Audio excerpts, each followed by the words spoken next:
Yep. There'll be a theme of this throughout. Just bear with us. All right, number 3. How much have nearby homes sold for? How easy is it for them to look that up? You mean comparable properties? Yeah. You mean something that the real estate agent does? Yep. Okay. Just wondering. The problem is them being able to find the accurate information for them to be able to understand what they're looking at. Well, yeah, Zillow will give you all the information you want all day long. Yes, it doesn't mean that. It doesn't mean that it's right. No.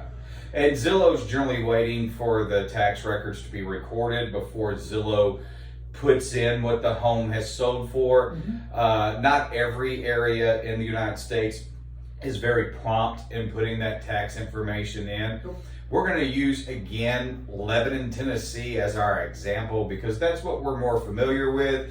And it may take them 6 months for them to put all that information I've actually in. had a client send me a house off of Zillow. After I told them, I was like, hey, look via our MLS or via my website because that pulls directly from the MLS. They sent me something off of Zillow anyway. So I go to look it up, and that house actually sold 6 months ago, but Zillow says it's still active.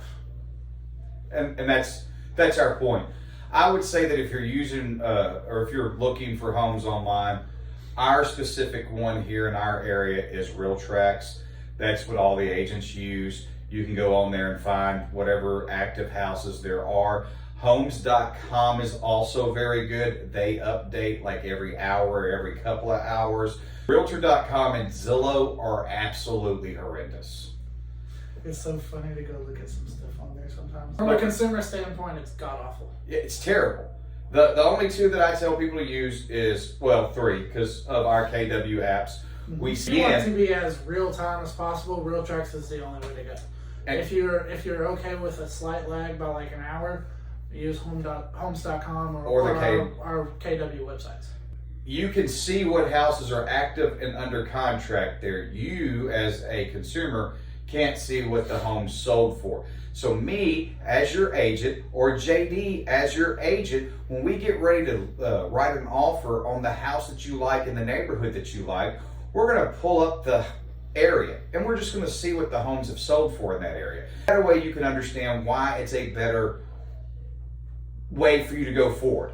That, you know, hey, these homes have been increasing by 15-20% every year. You're getting it at a good price. Or, hey, I don't know, this seems a little high for this area. It seems like these houses haven't really increased in value. Why is this one worth more than the rest of them? And let's figure that out. Yep. Now, we're only on question 3 out of 17. And I don't know that we're going to cover all 17. No. But as of question 3, you're already seeing the common denominator here. Yeah. Yes, everything relates back to what a buyer's agent can do for you. Correct.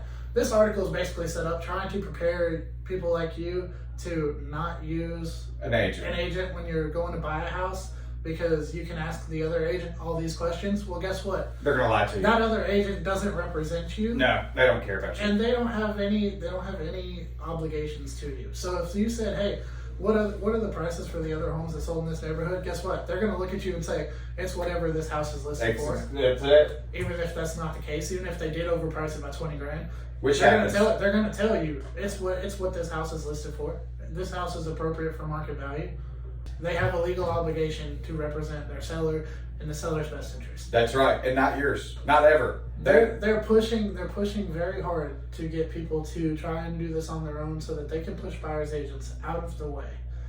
That is going to do nothing but create more problems than what we just got out of with the NAR settlement.